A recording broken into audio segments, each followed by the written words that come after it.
এই পৃথিবীর সমস্ত মায়া ভালোবাসা রেখে আমাকে চলে যাইতে হবে। পৃথিবীতে কেউ আজীবনের জন্য থাকতে আসে নাই। এই পৃথিবী এমন এক পৃথিবী, আপনি এই পৃথিবীর জন্য সব করবেন, পৃথিবী আপনাকে কিছুই দিবে না। আপনার সন্তানের জন্য কষ্ট করে বাড়ি বানায় দিবেন, জায়গা কিনে দিবেন, সন্তানকে লেখাপড়া করায় মানুষ করায় দিবেন। ওই সন্তান আপনার মৃত্যুর পরে আপনার লাশটা নিয়ে সর্বপ্রথম আপনার কবরের মধ্যে ওই সন্তান আপনাকে রাখবে। আপনি মৃত্যুবরণ করার পরে আপনি 10 তলার মালিক হন, 10 তলার উপরে আপনি মারা গেছেন। আপনি মৃত্যুবরণ করার সাথে সাথে আপনার সন্তান, আপনার স্ত্রীরা বলবে, এই লাশ আর বেশিক্ষণ উপরে রাখা যাবে না, তাড়াতাড়ি নিচে নামাও, তাড়াতাড়ি নিচে নামাও, যত তাড়াতাড়ি পারা যায় কাফনের ব্যবস্থা করো, গোসলের ব্যবস্থা করো, যত তাড়াতাড়ি পারা যায় দাফনের ব্যবস্থা করে দাও।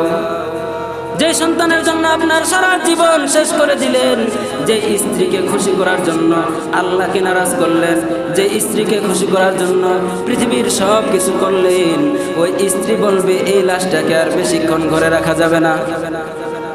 ওই স্ত্রী আপনাকে উপর থেকে বের করে আপনাকে নিচতলায় রেখে দেবে।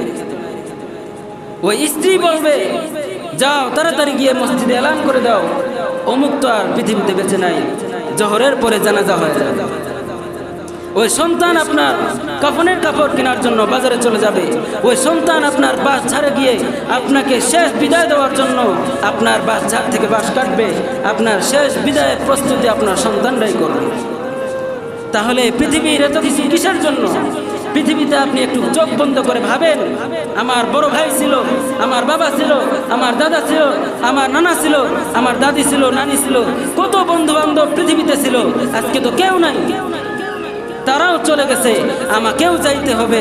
সুতরাং মৃত্যুর জন্য প্রস্তুতি নিতে হবে। মৃত্যুর জন্য প্রস্তুতি কি? নামাজ না পড়া? কি বলেন? নামাজ না পড়া, দাড়ি না রাখা, বেপরদায় চলা। মহিলাদের কথা কি বলবো? মহিলারা মনে করে পরপুরুষ মানে হলো মসজিদের ইমাম সাহেব।